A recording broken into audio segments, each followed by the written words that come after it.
Hey guys, and welcome to this video called After 430 Days, What's Coming? So I'm going to cover the day from a celestial perspective, and also just discuss some other things which I found surrounding the day. And that's obviously the 27th of November, and Psalm 27 verses 5 says, "For in the time of trouble he shall hide me in his pavilion, in the secret of his tabernacle shall he hide me, he shall set me upon a rock." And in Daniel 2:28, it says, "There is a God in heaven that revealeth secrets." So I hope that you enjoy this video, and let's get started. First of all, I wanted to just discuss Revelation chapter 12 and the scriptures, and actually the words in the scriptures, and why I don't believe that the dragon is inconspicuous. So I don't believe that the dragon is going to come upon us by surprise and that we can't see it. Obviously, I've made that pretty clear. And the reason for that is because where it says, "And there appeared a great wonder in heaven, a woman clothed with the sun, and the moon under her feet, and upon her head a crown of 12 stars." We know that's Virgo and Leo, and the three Venus, Mars, and Mercury. So, "And she being with child cried, travailing in birth, and pain to be delivered." So it's talking about the child in verse 2. And then in verse 3 it says, "And there appeared another wonder in heaven. And behold, a great red dragon, having 7 heads and 10 horns, and 7 crowns upon his head. And his tail drew a third part of the stars of heaven, and did cast them to the earth. And the dragon stood before the woman, which was ready to be delivered, for to devour her child as soon as it was born." So it's talking about the man-child again. It's talking about the same thing, which we read as Jupiter. So Jupiter must be involved in the second sign. We should be able to see the second sign. It doesn't make sense to me that we shouldn't see Jupiter in the second sign, because that's what we know is the man-child. So the first and the second sign should be read the same. It doesn't really make a lot of sense that the second sign would be deduced in a different manner and in a different fashion completely, like it's going to be something completely different to the first sign, because they're both talking about the man-child, which is Jupiter, which is obviously the main subject of the scriptures. So because Jupiter is apparent in the first and the second sign, I believe that both signs should be read the same, and obviously, as you know, that is Scorpio. So let's go over some celestial stuff that I have found, and let's see what we can see. So here we are on the 27th of November. Here's this major conjunction, and first of all, what I want to do is I'm going to take off. I'm going to move Jupiter away slightly, and so that we can just see the Scorpion, right? So this is the head of Scorpio at the moment, and I'm going to take the head of Scorpio, and I'm going to make make an image out of it so that I can modify the image. And this is the image. So looking at Scorpio, and Taurus is obviously the main star in Scorpio. And Taurus is a supergiant, and Taurus is 619 million light years away, and it's called. And Mars used to be called Aries, or Eris, which is the god of war, and Antaurus is the anti-Aries star. So that's why Scorpio and Mars are associated together, because what Mars used to be called is the opposite of what Antaurus is. So Antaurus and Mars, which is Eris, the god of war, are associated together. And this star here, Anliat, is the vein or the artery of Antaurus. So it just occurred to me, if I take these arrows and I start counting the main stars in Scorpio, which are on the head, that's 1, 2, 3, 4, 5, 6, 7. So you can see there are 7 main stars which make up Scorpio's head, and of course Jupiter, will be coming along the ecliptic and entering into where these heads are clustered together. So if this was like a seven-headed dragon, then these heads are heading up towards, to devour the man-child. And I thought that was very interesting.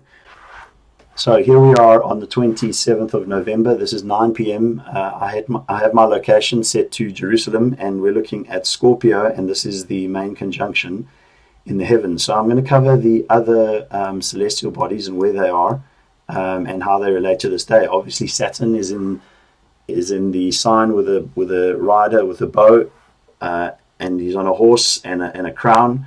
Notice that the rider is actually a part of the horse. So this is the representation of the beast. This is how you would represent a beast, not a man on a man on a horse. This is a beast that is representing. So Saturn is obviously the planet of Satan, and that's in a good place as far as interpreting is concerned. So here we see Aquarius, and in Aquarius is Mars and Neptune. Mars is the planet of war, and Neptune is what used to be considered the god of water and the seas and the rivers. So obviously these planets have been called things by their pagan history and whatnot, but God is sovereign, and He knows how to use. He takes the wicked in their own devices. So Mars as the planet of war, Neptune as the so-called god of water, in the water bearer. So, and we know that the Holy Spirit is water, and it says, "He that letteth let," that's the Holy Spirit, "shall be taken out of the way." And here's Mars, and Mars is it's warring against the Holy Spirit. So I think that's interesting as well. There is a huge plume of smoke coming out of Olympus Mons, which is the largest caldera or the largest volcano on Mars. Now, you'll get all kinds of explanations away from this being the actual volcano and smoke billowing from the volcano, because you see what these scientists have said is that this volcano has been inactive for 25 million years. So the chances of, on using that theory, of a volcano suddenly coming active in the very small lifespan of humanity, which they say is 100,000 years or however long it was that since we've descended from monkeys, is almost absurd. So what they'll try and do is they will try and explain this away and say that this isn't actually a plume of smoke coming from Olympus Mons. So the dragon could be construed as Mars and Scorpio together, and now we see a plume of smoke coming out of Olympus Mons on the planet of Mars as we're coming up to this period. So I just thought that was very interesting, and I'd share that with you guys. So if we go further along, we see that Uranus is actually right on the hoof of Aries, and Aries has always been depicted like this. I'll just put up an image on the screen, which is a very old representation of Aries, and as you can see, even in antiquity, it was depicted with its left hoof in the left-hand cord or band of Pisces, and that is the fish that is going upwards along the ecliptic. Okay, and in E.W. Bullinger's book, he says that this is the heavenly calling, and I find it very interesting that Uranus is right there on that band, and of course Uranus is the god of heaven and the god of the sky god. So again, that is very applicable to what we see going on here. And I mean, this is Uranus that's out there, guys. That's exactly where it is, right on that band, as this day is about to come. And Uranus moves very, very slowly, and it's going to be there on that day, right on the 27th of November. So Uranus is very, very interesting as well. But the most interesting thing that I find out of all of this is that where the moon will be. Now have a look at where the moon is, and anybody who's done the background on the crab, the crab is the sheepfolds, the cattle folds, and in this crab there's this beehive cluster. So here's the beehive cluster, and there the moon is on that day. But I want to show you something. Before this day, which is the 27th, I'm going to go back and you'll see the moon dips under the ecliptic. See here, the moon is here. I'm going to go back and I'm going to go by hours. So there you can see the moon is actually in the nebula, and this is obviously from Israel's perspective. Okay, the moon is in the sheepfolds or the cattle folds, the multitudes, the thousands, the gathered. If you research this nebula here, you'll see the names that Francis Rolleston and E.W. Bullinger associate with it is the cattle folds. So it's the sheep folds, it's the bringing together and the multitudes of the thousands. But look what happens on this day. So I'm going to go back. See how the moon dips under the ecliptic, and so I'm going backwards. I'm on November the 27th at 9 a.m. and you'll see that the moon stays under the ecliptic the whole month, and it goes all the way back to, you can see the moon moving along here. Okay, now I'm on November the 24th. I'm going to zoom out. I'm going to go backwards. You can see the moon has been under the ecliptic the whole time, practically the whole month. Let's see when it goes above the ecliptic. Okay, so here's the moon starting to come above the ecliptic. So from November the 13th, the moon dips below the ecliptic, and it stays below the ecliptic all the way up until that very day on November the 27th, okay, when it goes into the crab. And I'll go by hour now. You can see, so it's been under the ecliptic since November the 13th, and on this very day, on November 27th, it goes above the ecliptic and goes into the cattle folds right there. Right, so I think that's pretty incredible. That just on that day, it goes into the cattle folds, and the if you think about it, the crab is it's a hard shell creature, and so is the scorpion, and they both have these big pincers.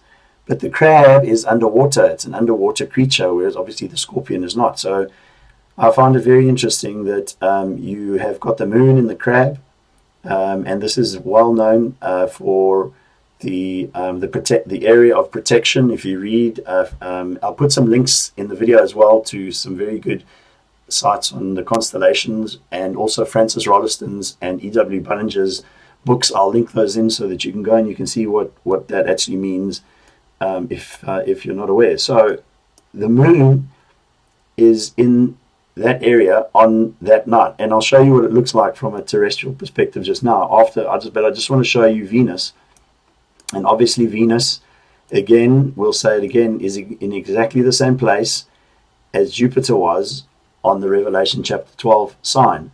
So I will skip back by 430 days.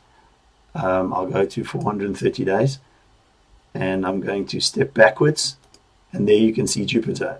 Step forwards, and there is Venus. So it's like where Jupiter was, where the man-child was, Venus is now. And obviously Venus, Jesus said, "I'm the bright and morning star." That is the star that most describes Jesus. And the sun is coming past Jupiter for the first time in 2018. The sun is going to cover Jupiter up, and God is like a sun. That's what it says. God is like a sun. Okay, so I find this incredibly interesting. Practically, or not practically, actually, every celestial body in the heavens, including Uranus and Neptune, are in a suitable area for the sign of the rapture of the church. So now I'm going to go to the terrestrial sphere, and I'm in Jerusalem, and here we are. This is from a terrestrial perspective. So now we're on the ground, and we are looking to the heavens, and we are going to want to be looking east, which is over here. We can see the ecliptic, and this is what it's going to look like from Israel's perspective on that evening. So that is 10 p.m. I'm going to go backwards. The the moon is actually going to be rising in the in that beehive cluster right there. You can see, we can zoom in, and that's where the moon is on that night of the 27th. And remember, the moon has been under the ecliptic for almost the whole month of November. Also, from a celestial perspective, from Israel's perspective, there will be Mars and Neptune. So this is the water bearer. This is the Holy Spirit, if you will. And we've got Neptune, who is that is the god of water. And you've got Mars, who is the god of war. So this is what it will look like from Israel's perspective on that night. Okay, guys, so going back to a celestial sphere now, what I realized as I was looking into this more is if I have a look here, these numbers over here are nebulas, reflection nebulas. And as you can see, there are no reflection nebulas all the way from Virgo. So Virgo coming through to Libra, there's no reflection nebulas. But if you go to Scorpio, as you can see, you start seeing all of these reflection nebulas. So this star over here is called Jabba, and Jabba means the crown of the forehead. And obviously, the Revelation 12 sign talks about the dragon having crowns, and this is called the crown of the forehead. But what I found very interesting is if you actually go and have a closer look at the nebula, which is which involves Jabba and this IC 4601. Now remember, this is where Jupiter is coming in. Jupiter, the Sun, and Mercury, right in this area. Lo and behold, guess what you see if you look at the Jabba Nebula?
Okay, so next, that is Jabba, and that was that nebula over there. So, as I mentioned before, that's where Jupiter is coming into, that's where Mercury is going to be, and of course the Sun, and that's the conjunction which we see happening. So, let's have a look at these nebulas as well, which are the Antares Nebula. So here we see Antares, which is 619 million light years away.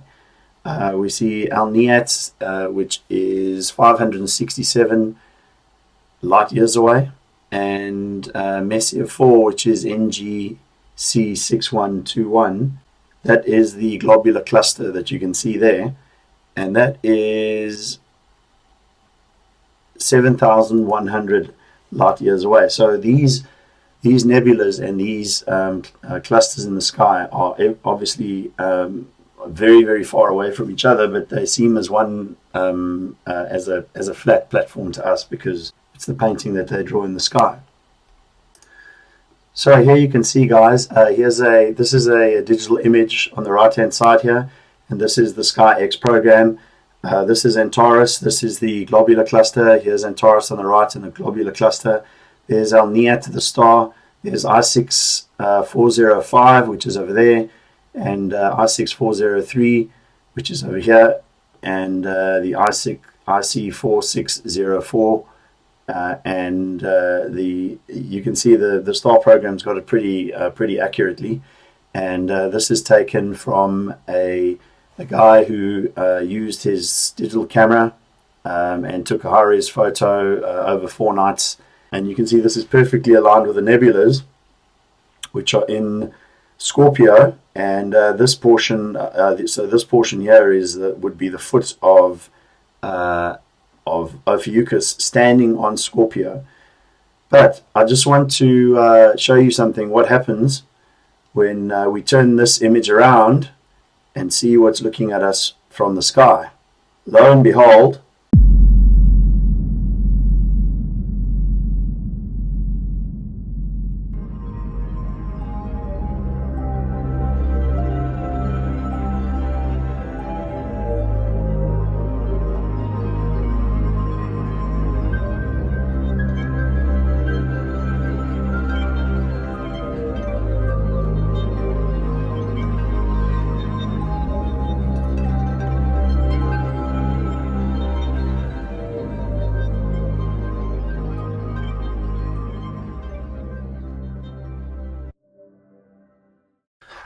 so it would appear that in Scorpio, God has put a whole load of pictures in the nebulas which are out there. This is also another image which is taken from the same area, and this, tell me that is not a lion smashing into something, and a representation of the Lion of the tribe of Judah in the heavens.